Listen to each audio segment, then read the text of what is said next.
Serotonin? So if you're eating clean, then you feel better. So I actually started at work. I only eat like celery and peanut butter, or I'll get like grapes. Like I've just been focused on eating like very clean at work and eating. I've been trying really hard not to binge eat because that's a big problem. Is like keep eating until I'm like disgustingly clean. And so now, like I got a poke bowl for lunch and I just took out half of it and only ate half of it, so I wasn't.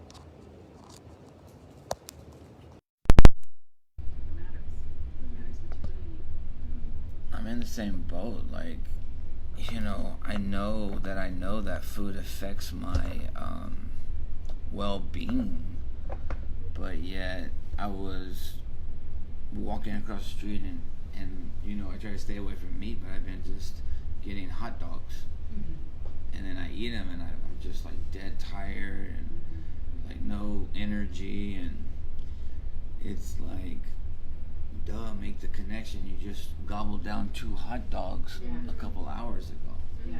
Like there really is a correlation between that, And two, I feel like after I eat like a huge lunch, I don't have enough energy throughout the day, like to finish. Because after lunch, I still have 6 hours of work, and so like so Me it's too.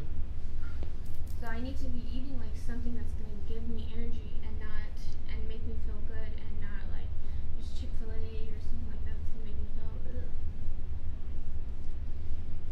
And then recently, like when I go out to eat, I make a decision to only eat half of it and take the other half home. That's what I used to do. That's what I used to do. Now I'm like, nothing matters. Where you're probably so busy and you think you deserve that food and you might not get a chance to eat later, so might as well eat it now. True. That's probably it. Dude, I'm in the same boat as you. For the past month, like my mom's been in the hospital, so it's like, How's she and we doing? can't eat in the hospital. Yeah. So it's like I don't eat for hours at a time, like 10 hours, and then I like scarf a big ass meal down, and then I'm like, why do I feel so miserable? Right. Well, yeah, because I'm like starving and then eating terribly. But she's doing a lot better. She's out of the hospital. Good. So after a month of being in the hospital, she's finally out.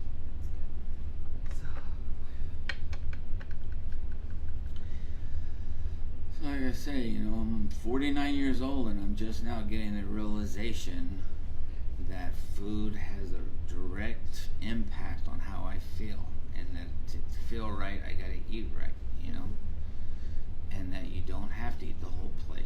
I remember my dad telling me that when I was a kid. He was going through that period and he was saying, I used to think because I paid for this food, I had to eat every bit of it. And then, he grew up not going to restaurants and stuff, so it was always a special thing for him to go to a restaurant. So, you're paying this money, you're in this restaurant, you got to eat every bite,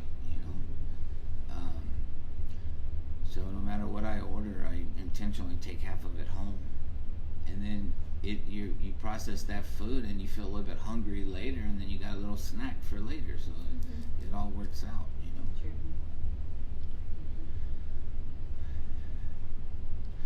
So I wanted to discuss today, just have a little conversation about unintentionally hurting people, because we're always talking about bodhicitta, we're always talking about the bodhisattva path, where, the whole philosophy behind you get to a certain stage in life where other people's feelings matter.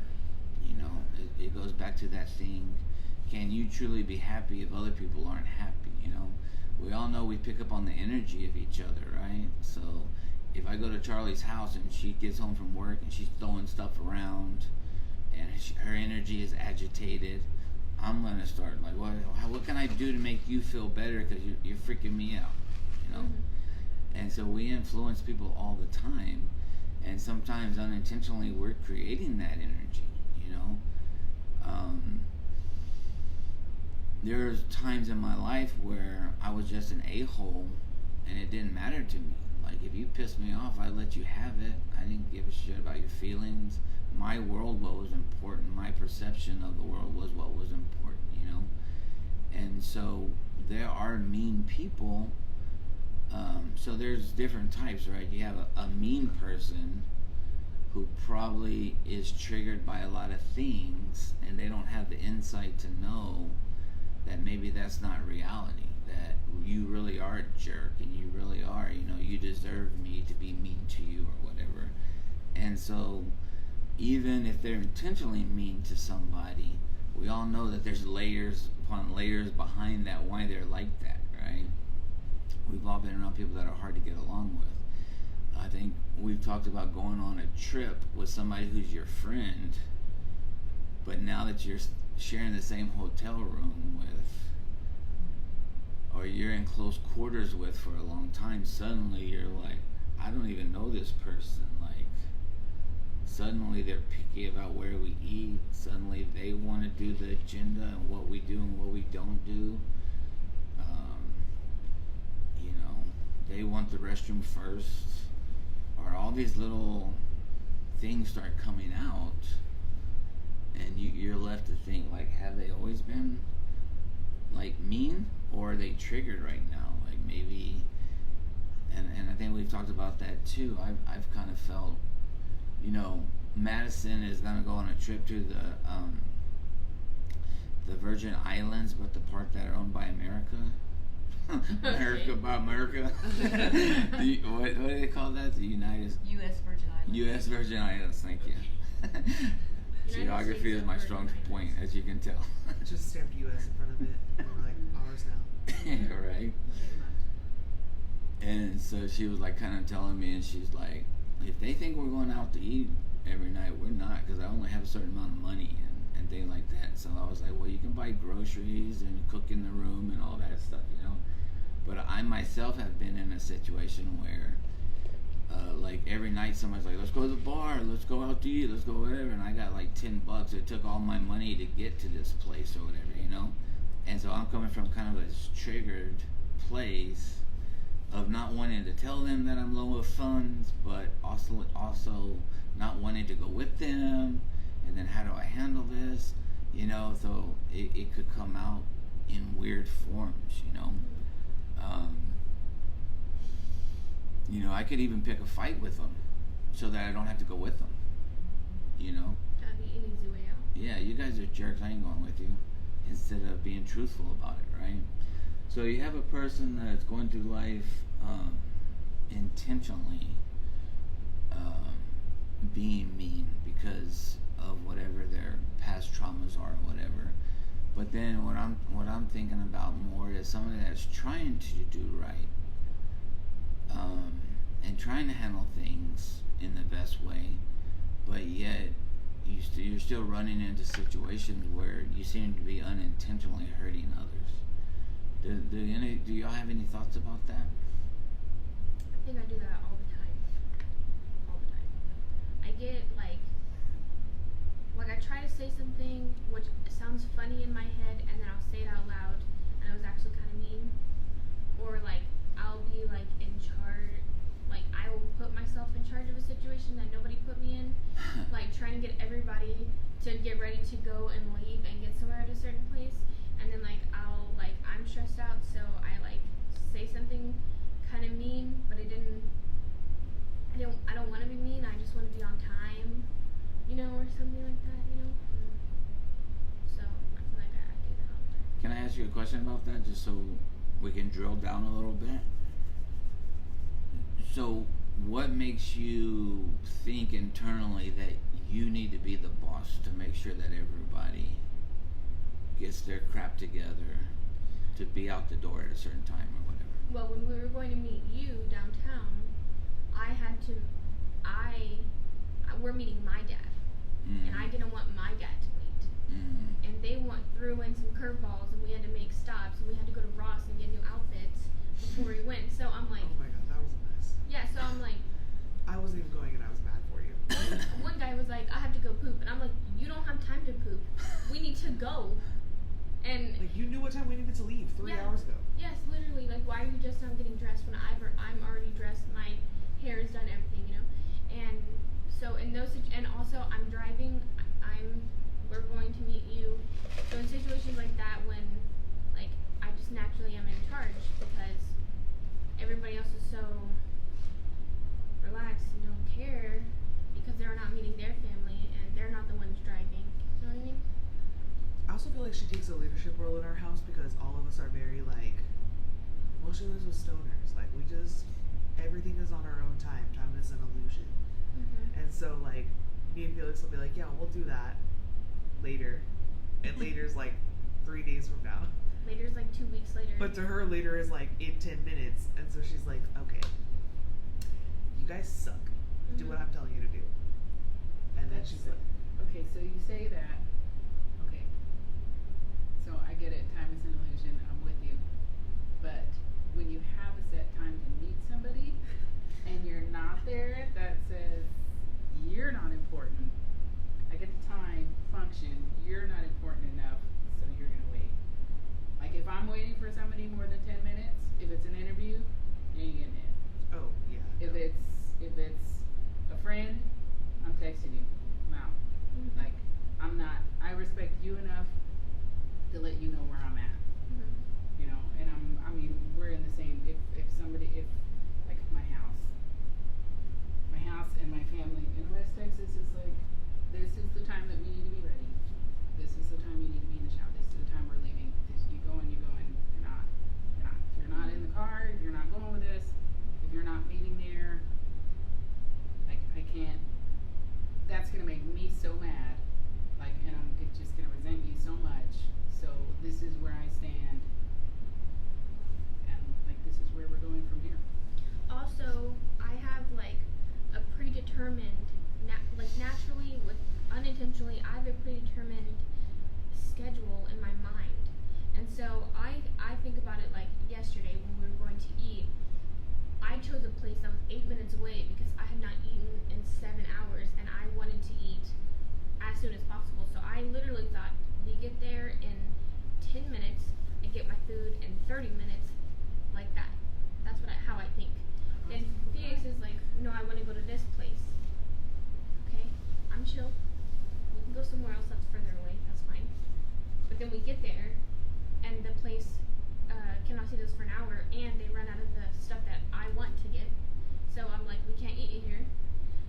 So I'm like, that's fine. I'm not mad. That's fine. But I should just put my foot down and in the leader like I always am. But instead, I let him drive the boat, and then we'll go to the place that I wanted to go, and it was amazing, right?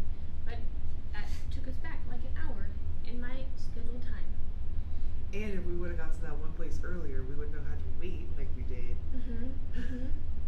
We were on 10 yesterday. We were both so hangry. We had not eaten anything all day. Oh my god. We got to the restaurant and we were just like, you don't bring the food right now. See, But Josh has learned. I did not complain one time. No, she didn't. It was amazing. Really? We handled our hangriness. Kayla even saw me. I was like, We walked out of what was that place called? Noodle Tree? They said, oh, we're out of chicken. And we're like, how are you fucking out of chicken at a ramen place? So we're like, okay, well, we'll be leaving now. And we walk out the door and Charlie's like, and I was like, you're doing so good. Like, let's just get in the car. Come on, everybody, like, everyone stay chill. and I was like, not even gonna let Felix drive either because Felix is such a stoner that he's like, and me, I'm like left, like trying to get there. So I feel better when I'm in charge, very much. So things like that don't happen. So, I feel like you have this certain, and I'm just using you as an example because we can all see ourselves in you and the other side, right? Just roast me, that's fine. Huh? Just I'm roast not me. roasting you. I'm literally trying to think I through was it. a roaster. Is that you seem to, maybe you have the skills and whatever as like being the most organized person or whatever, right? And so, and because you have this idea of how you think things should be, and you take over that leadership role, other people have let you do it because it's less important to them to be in charge. But yet they also want their voice heard because they might not want to go to where you want to go. So like they're giving you power, but yet taking power back from you. Like they, everybody wants a boss to tell you what to do until you get a boss that tells you what to do. Then you don't want a boss to tell you what to do anymore, and there's this constant give and take of, you know, nobody gives me the instructions I need. I don't have the equipment I need. I don't have anybody telling me what I'm supposed to be doing. And then when they come in and you have a supervisor like that, you're like, screw them. I don't want them telling me what to do. I don't need to hear that. You know, so there's this constant egoic thing where, you know, people might want you to organize things and be the lead, but at the same time, nobody totally wants to be told what to do, right? That's just a human thing, right? So, I guess what I'm asking is, you seem to be upset when you're in that situation a lot because you're hurting cats all the time. And like, they don't have to worry about it because Charlie will come and remind us 5 minutes from now, or we don't have to worry about whatever because Charlie's gonna handle that. And so while they're kicked back, you know, hey, yeah, we'll just leave in another hour or whatever, you know, I gotta go take a dump, I gotta go buy some clothes, you know. Ultimately, they know mom's there, right? In some way. So how does it serve you to be in that role and be upset all the time and be in charge of herding cats? Well, I think that, like, since, how do I explain this? Hold on, you think about it. Let's see this. Yes, she does herd cats. She has to deal with us being completely scatterbrained weirdos all the time. But I think that we allow her to lead because even though it annoys her at times, it's also like that's what she needs to do. Like, in her mind. Like, she takes over that leadership role because that's what makes her feel needed in our house. Like, I've made it nearly 30 years without her. And have made it on time to work and everywhere else, or slightly late everywhere. Sorry. You would absolutely hate having anything to do with me outside of this room. I wouldn't see, because what I would do is would set a time and then I'd show up 30 or 45 minutes later, and then we'd probably both get there at the same time. My nail lady used to tell me that my nail appointment was at 2 and it was at 2:30, so I'd make it there by 2:15. Like, and I respect that. I am just a late person. But like, I think that that's just like the role that she takes in our house, even though she doesn't necessarily need to take it. We'd get where we're going. We'd make it to the restaurant. We'd make it to the event. We'd make it all there in one piece in the right clothes, and everyone's pooped. But it's just, she's just a natural born like leader in our house. I don't know. And I don't do it all the time. No. Just. And I feel like we take turns, because then sometimes I'm like, let's go. What are you guys doing? Like, get in the car. So. And I like taking care of them.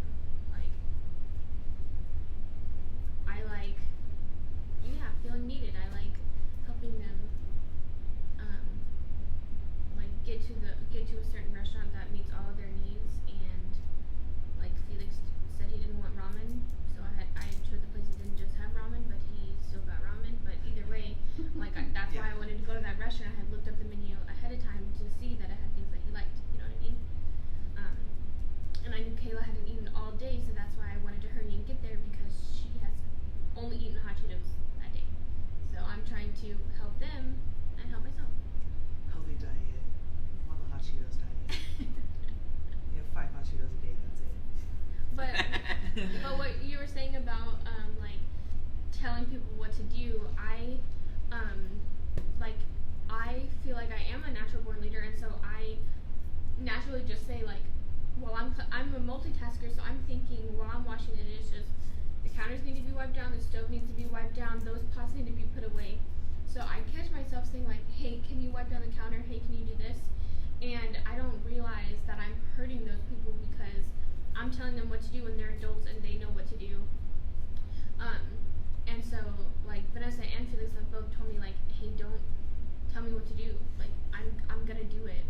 And which I don't think is the case. I don't think they're going to do it unless I tell them to, because Kayla can attest. They're definitely not gonna do it. Felix will just stand there and watch me do it whenever things, you know. And so I've had to learn how to take a step back or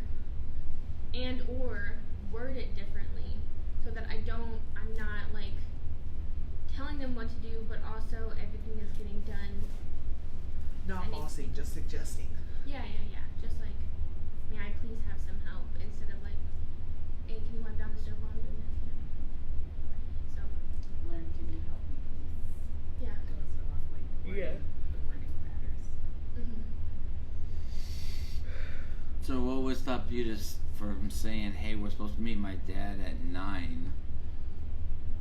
Why don't we go to this, Thai food place at 8? I'm gonna get in my car and I'll meet y'all there. Well, actually, that night I did give them a time frame. I said we need to leave by this time if we want to go here, if we want to be there by this time. And then they said, oh, I want to go to Ross. And I said, okay, then we're going to have to leave a few minutes earlier, so let's start getting dressed right now. And so as I started getting dressed, and Felix did, Darius and Justin did not. They just sat there. Or they were talking, or they were doing something. So they were not doing what we were doing to get there on time. You know what I mean? So I guess I could have just said, I'll meet you there. She has said that though before. Like, she's usually pretty good about being like, we're gonna meet you. Like, we're gonna go. Yeah. We need to leave at this time. So if you get worked up like that and you're having to herd cats and everything, you finally get to the place you are going, are you still kind of triggered because of all of that? No. Are you able to enjoy the concert or the food or whatever? Or are you still kind of... I feel like once I get in the car and we're almost there, then I'm like, okay, all my hard work has paid off.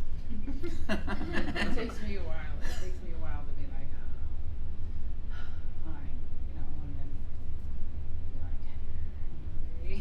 Like, I need to work through, like, I was aggravated, I had anxiety going, like, I need to work through this, just I'll be okay, just give me a few minutes, but the communication helps because, I know I used to get aggravated to a point where, I would be very snappy and I would be like, just go. Mm-hmm. Like, just go. So that would hurt other people.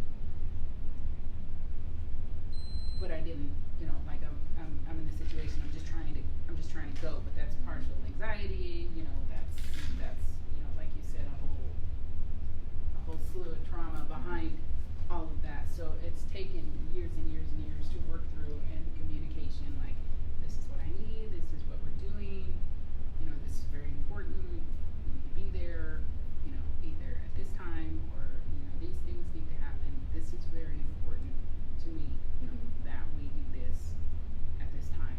Is there, like, do you agree? Is there, is there anything else you want to do? Is there a different way you want to take? Is there a different, you want to go separate or together? And things like that help me to get through that and not get to that point. Like, I try not to be hangry anymore, but again, with the, like, eating out and the fast food and things like that, that puts me in imbalance where I do get hangry. So eating at home, making our own stuff, heavy vegetables, no meat, stuff like that, that balances me out a lot more than, like you said, we know what we put in as matters. So it's a very conscious effort to not put myself in a state where I'm unintentionally hurting people. Yes. It's like, you know yourself and you know what triggers you. Yeah. And so first thing to do to stop unintentionally hurting people is figuring out your own triggers, and then making the conscious effort to not allow those triggers to spew out onto other people. And so it's so easy to use anger and hurtful words instead of expressing that you're hurt or frustrated or stressed out or scared or stuff like that. And so it's like our natural reaction to just be snappy and be rude to mask the fact that we're actually really stressed out or anxious, and especially when you're with people who are not anxious or leaders like us, it's really frustrating. And so I try to, like, just breathe like I did yesterday, or I've also been trying to like, instead of like making comments like, why did you take this route? The other route was faster. I'll say like, oh, what made you take this road? And so then Felix explains like, oh, this road goes this way and that road goes this way, so this one cuts through, and I don't know that. In my head, the other road's faster, so I'm like, oh, okay. You know, now it makes sense to understand why you're doing that instead of allowing it to make me mad. Mm-hmm. Yeah, you can say a lot of that stuff unintentionally, and it comes off like judgment. You know, I've done this exact same thing. Tell Diane, why are we taking this road? You know, especially if there's like other people or friends in the car that we don't know that well. It's like it comes off like criticism. Yeah. And then she might be nervous because she's having to navigate and find the place, and we don't know these people that well, or you know, so it's just adding more stress to what I thought might be a really simple question, because in my mind I'm like, I would have went the other way. Why are you going this way? But even that just simple couple of words overcomplicates everything, and now she feels judged, and now she's like, why am I taking this way? I'm only taking this way because this is the only way I know, or you know, it's just all these different layers. Well, that's why you have to make sure your tone is correct. Mm-hmm. Yeah. Yeah, check your tone for sure. Did I sound rude yesterday when I asked him what road? Why he took that road? I was just trying to understand where we were. I didn't think that you did.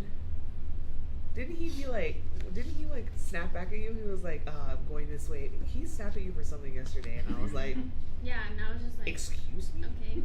In this car? I don't think so. He gets snappy sometimes. Usually sometimes. But she'll snap, or she'll say something and it's the same situation. Like, she's just asking a question, but he perceives it as like a criticism, and I'm like, it wasn't that, bro. Just answer the question. Why'd you turn left? He takes things personally a lot, and we're like, he's really working on that, but he perceives things differently than other people, and so he like takes it like, what I did wasn't good enough for you, and so it's like I have to give him like affirmations, like, no, I wasn't doing that, and this is fine that you did this. What could it be that he's trying to stand up for himself? People feel like if they're being judged, or that there's some kind of power dynamic that they have to learn how to stand up for themselves and not get pushed around. And it might come off as him being snappy. But what he's really trying to communicate is, you can't tell me what to do. You're not the boss of me. I feel like it's like, again, like we were talking about, just like all the traumas and things that have built up within him, that he takes it so personally. Like, he sees it as a criticism for some reason when it isn't. It's just a question. But that all comes back to like, probably in his past he's been heavily criticized for stuff that he was just so simple, and now it's a defense mechanism to be like, hey, well, why are you criticizing me when she's just asking, why did you turn left? Like, you know. But I do tell him, like, I'm not asking because I'm upset with you. I'm asking because I want to understand you and how your mind works, so we can have a better relationship. Because men's brains are completely different from women's brains, and I would genuinely like to know, what are you thinking? How is your brain working, so that I can better assist him and be a better partner.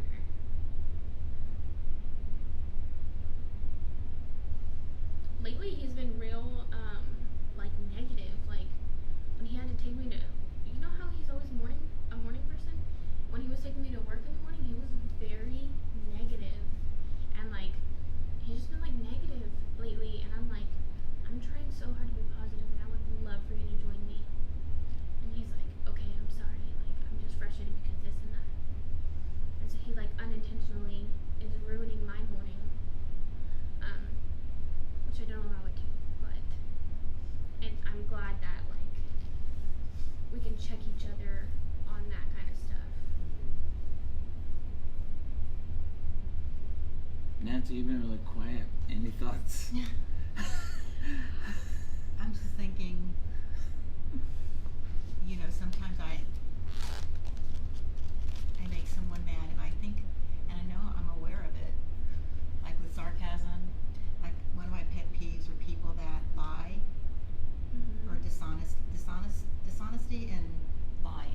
actually lying for no reason. And like, so like if like I'm down the street and I'm texting and the person that's like a half a mile from me is telling me this happened. I accidentally sent a text to this friend. I meant to send it to my nephew who lives on the other side of town, saying that it's just raining lightly here. What's it doing over there? Well, I sent it to this friend who's like half a mile away from me, but I didn't realize it until I get a response, and she says, "Oh, it's pouring over here, and it's lightning and thundering." Which, why would she say that? It's not, you know. And I was, heading over there, and so when I get there, I don't know why I have this need to call him on it instead of just realizing, I can't even begin to figure out what's going on with them. Why and it's the same person that constantly does things like this. Will exaggerate things, like, or just say things that just aren't true. That really factually aren't true. And I just need to learn to just let it go.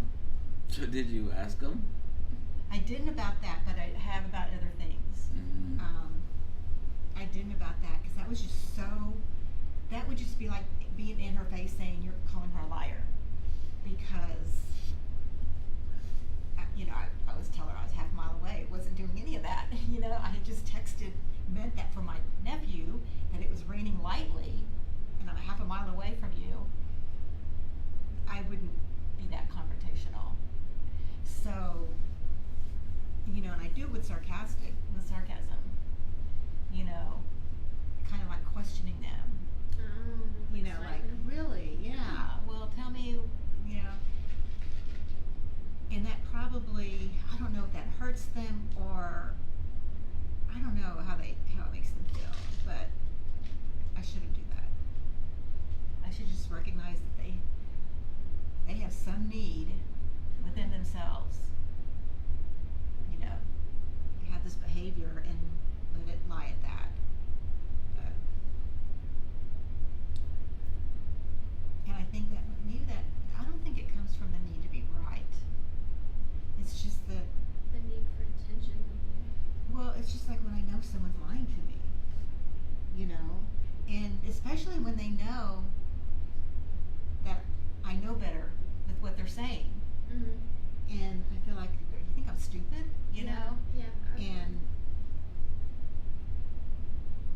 anyway, That's weird. so I need to put them in their place. Because I so hate it when people lie.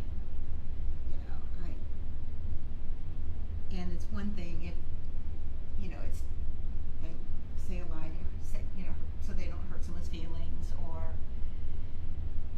there's kind of a reason behind it. But when it's for nothing at all, it's just over stupid stuff, that there's no reason to.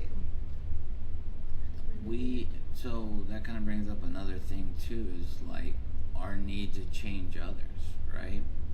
And I've gotten, believe me, years and years and years of trying to change someone. It's like, if somebody's lying like that, is it my job to call them on it? And if I've called them on it so many times, is it really gonna change? Like, is this person really going to change? Or do I need to just let it go? You know what I mean? Yeah. But if you let it go, and if that person does it, it makes me feel like, what can I trust in them then? Yeah. When they're telling me something, what is real? What is really real? What is made up? I know people like that, and I just come to a place where Just avoid them, or it's very superficial. It's very superficial. Like, I know I can't have a very deep relationship with them because I don't, like you said, you don't know what's real. And it doesn't matter. Like, they're still my friend, and that's great, but like, you can only get so involved when you don't know what somebody is saying is truthful. So they're still good people, they're still nice to me, I'm still nice to them, everything's fine, but it's not like Take can't get too everything. close to somebody who's not truthful. Right. Yeah. And like this Yeah. this I mean, particular if they're doing friend, it for whatever reason, she's that having, they're doing it. you know, a lot of health. Yeah. In fact, she's in the hospital right now. But like when she would say I don't feel well, or always complaining about this hurts or that hurts, I never knew. Does it really hurt? Oh yeah. You Is it know? your housemate? So it's like, because my nature is to be real nurturing, Mm-hmm. but then, you know, I'm a Christian. I just Okay. So you said that was your housemate, yeah. and okay. And I think part of it too. So you but you both get something out of the relationship when she says she hurts and you want to take care of her. But at that point, does it matter if it's really hurts? If you get to take care of somebody that you care for, Well, you know, it makes her feel better, makes you feel better. yeah, except that, and this has all to do with me and nothing to do with her. I'm still dealing with an experience before my mother passed away for like the last 2.5 years of her life. I became, like the last year, I quit my job, moved in with her, and was her caregiver. Mm-hmm. And I have 4 other siblings that live here, and one of them would help me. The others couldn't be bothered. One of them wasn't even speaking to my mom at the time. And another sister, and I won't go into the whole thing, but she came in and kicked me out. So I had no place to go, no job. This is a nasty sister. She's always been this way to me. So anyway, I had this wound within me of taking such loving care of someone and then being shit all over by my own family. Yeah. Because that one mean sister, the rest just followed behind her. One sister, just because she doesn't like confrontation and that she knows that other sister's a bully and she'd never want to be on her bad side, they just kind of fell into place behind her. And not even recognizing how I was the one that had done all the work for my mom, really for the last 2.5 years of her life. So what did they do with your mom? Well, when my sister kicked me out, that was when I said, okay, I'm not working and I don't have a place to live, so I loaded up my cat and I traveled for 1.5 years across the country.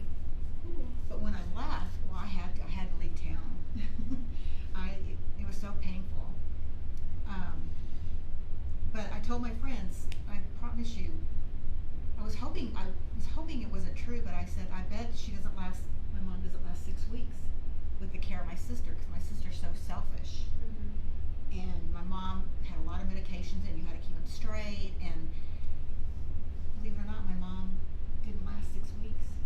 Because and this is another thing that's painful, 2 weeks after I left, well, a week after I left, I hadn't left town yet, my mom was diagnosed with stage 4 pancreatic cancer. Oh no. And of course, she was 90, 91, 92. She wasn't going to go through chemo. No. And so, they gave her a short time to live. None of my siblings had the love or courtesy of telling me. And so I'm in California. They all know my mom's going to die. So they're with her and whatever. Up until the end. I mean, she died at home and they're with her. And I'm in California, not even knowing she was suffering and dying. And here I was the one that had taken care of her. Yeah. Up until those last 6 weeks of her life. And it's because of my care that I prolonged her life and gave her good quality during that time. And then my family totally shit all over me. So it's like Still. It's like you almost have like PTSD from Well, caring it's like, so much and it it's being like ripped away from I you. don't know where And now you the care for line someone is. and it's- Because normally I would just want to be there for my friend and whatever she needs and help her. But I don't know where that line is. But you can't make up that lost time with your mom by caring for this other woman. No. I'm not trying to do that. It's just I don't want to give so much of myself to her, and then because of her lying Mm-hmm. And not knowing. feel taken advantage of. It's kind of in a different way than what happened with my mom, but it's Uh-huh. still the same feeling. Uh-huh. Yeah. And I'm pushing back of even Mhm. allowing that to happen, that it's keeping me from being my normal, nurturing good friend to her. Mm-hmm. Because I catch myself and I feel bad because I should go do this or I should go do that, and it's there, you know? Yeah. My stance on lying is like slightly different than what I feel like yours is, because I feel like people lie so much all the time, every day, over little things, try and make everything seem better, and so I feel like there's like a line, like there's like the small white lies that people tell that I can get over. That's like someone saying, "Oh, it's pouring over here," when like you know it's not pouring there, or like my friend Alfredo, who will text me and say, "I'm leaving the house, but I have his location, and he hasn't moved from his house in 20 minutes." And he says, "I'm halfway to your house," and I'm like, "I have your location. Like I can see that you're still in your house." How do you Like, have their at that location? point, it's just a We share trait. locations on our iPhones. So you can tell when someone's calling you where they're at? Some people. You have to make a choice to share locations with each other to Oh, approve okay. it.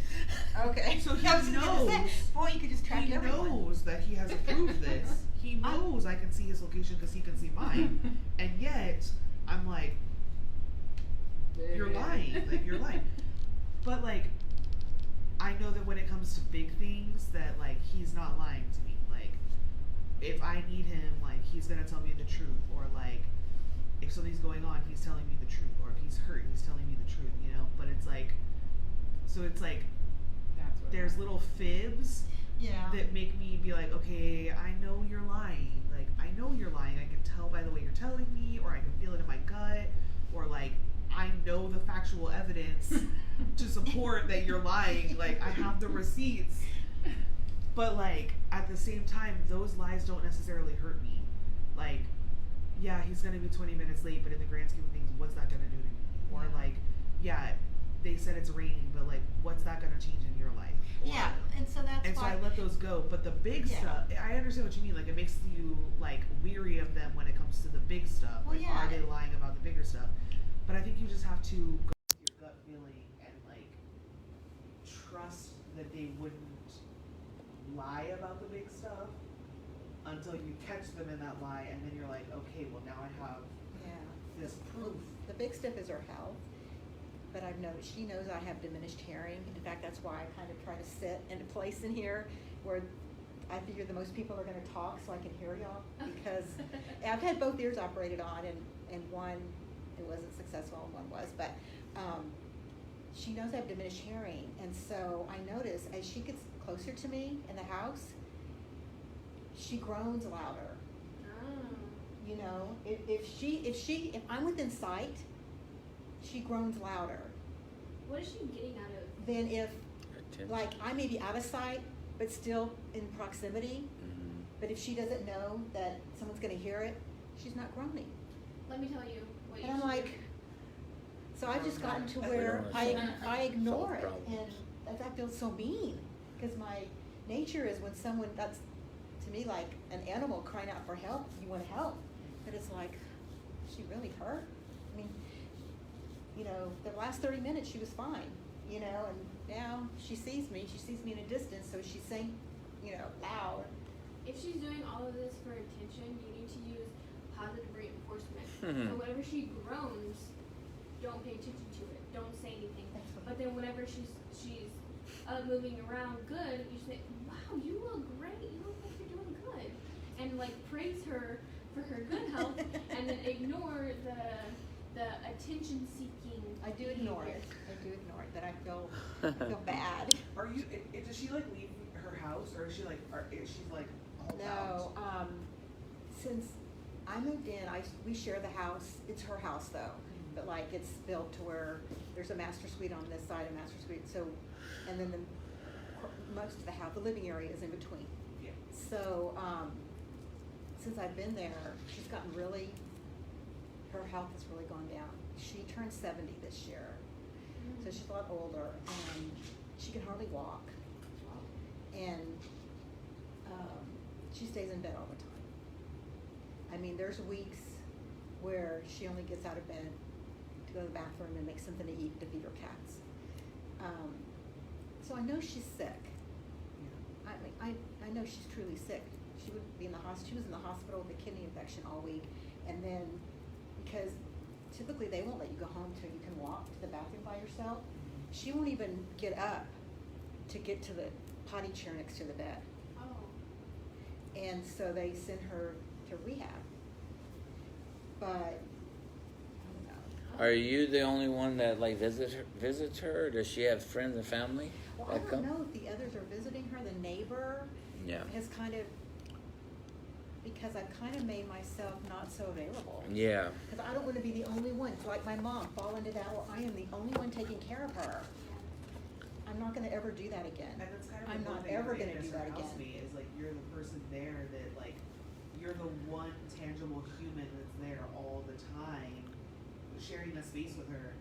So I think that like those attention-seeking groans and things that she does is because she wants sympathy or attention, and you're like the only other living being besides the cat. And the cat's not gonna run over and be like, "Oh my God, you're groaning! Like, what's wrong? Yeah. Is it your legs? Like, you know?" Well, So- I'll just say one last thing, and this really plays into it. I have tried helping her. I've tried advising her. She has so many things wrong with her. I won't even go into the list. But I'm not kidding. If I had all the elements that she had, I don't know that I'd be alive. Yeah. I think I would have taken my life. I mean, I hand that to her, that she still gets, fight to live. But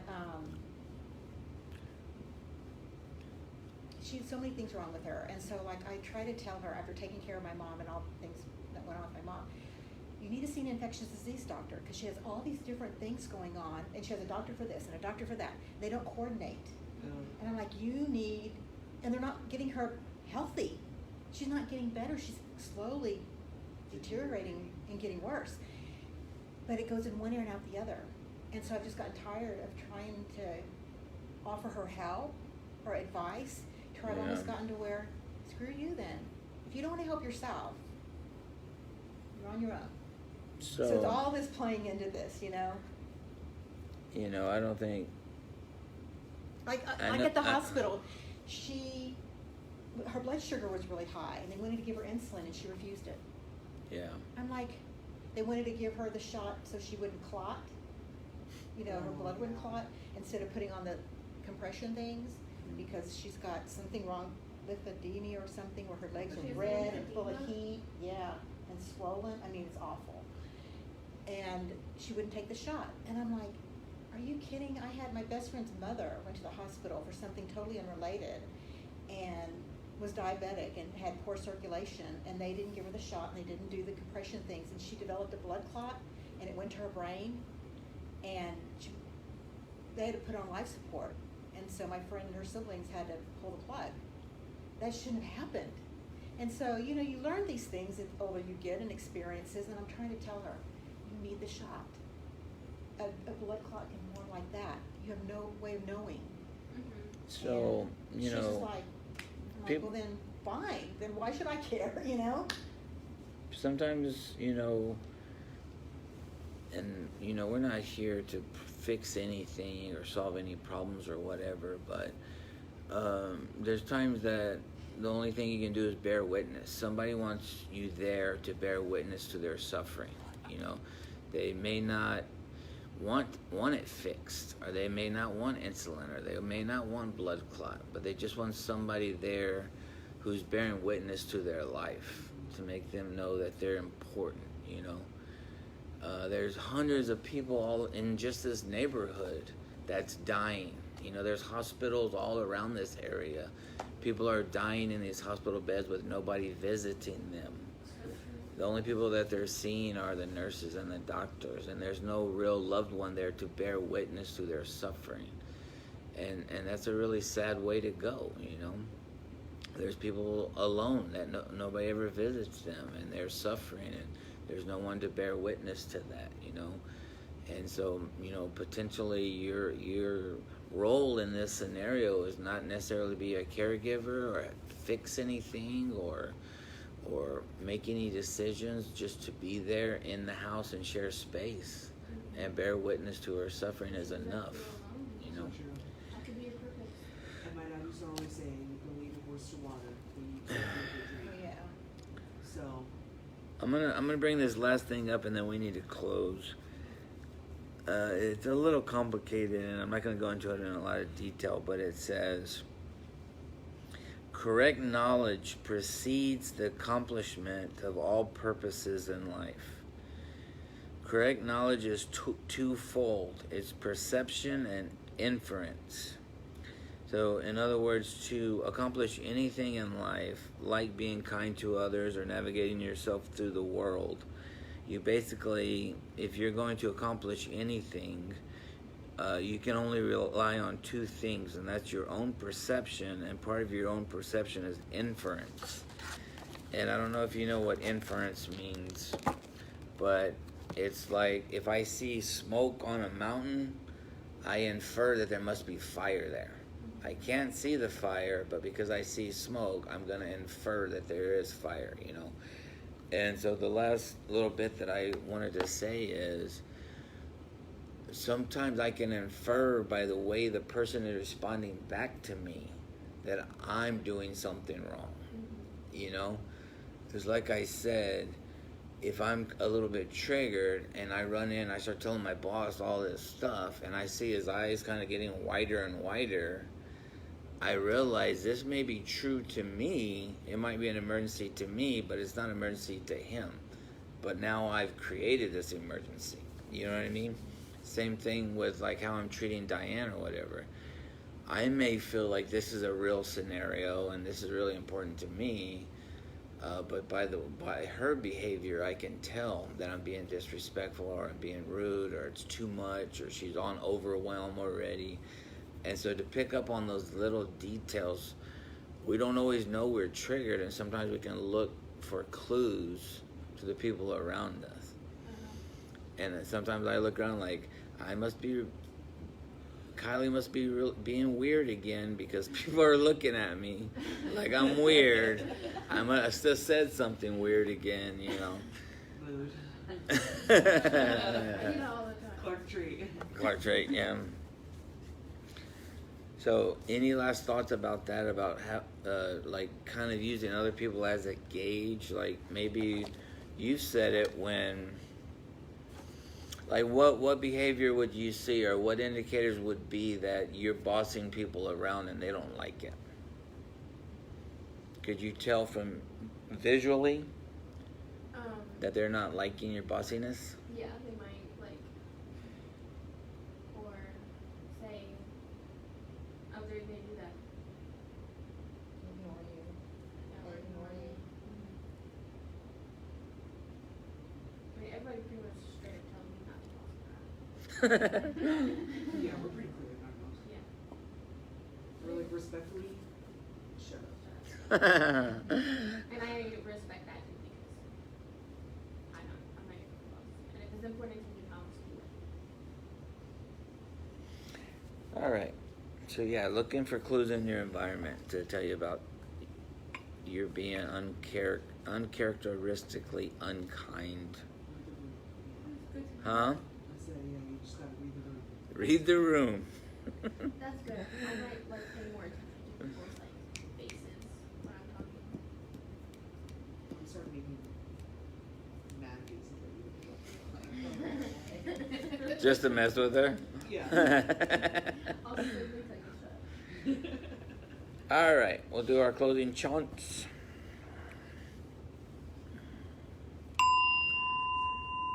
Contemplation of the 10 perfecting qualities. May I be generous and helpful. May I be pure and virtuous and well-disciplined. May I not be selfish. May I be strenuous, energetic, and persevering. May I be patient. May I be able to bear and forbear the wrongs of others. May I be honest and truthful. May I be firm and resolute. May I be kind, compassionate, and friendly. May I be humble, calm, quiet, unruffled, and serene. Discourse on loving kindness. Just as a mother would protect her only child, even at her own life's risk, so let everyone cultivate a boundless heart towards all beings. Let our heart's boundless love pervade the whole world, so that all beings without exception might be happy. If you're happy and you know it, come on. There should be a song like that, right? If you're happy, you know it, clap your hands. No, there's another one I'm thinking of. Closing dedication of merit. If I have attained any merit by the results of this practice, may be accredited to all beings everywhere. May they find the source of suffering and extinguish it. May they find the source of happiness and increase it. May all beings dwell in ultimate unalloyed nirvana. We'll bow to the shrine 3 times.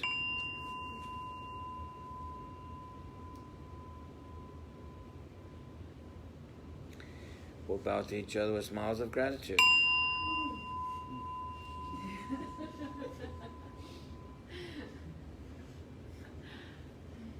Konnichiwa. Closing bell. Okay, you pick up all the menus, all the things. Oh, you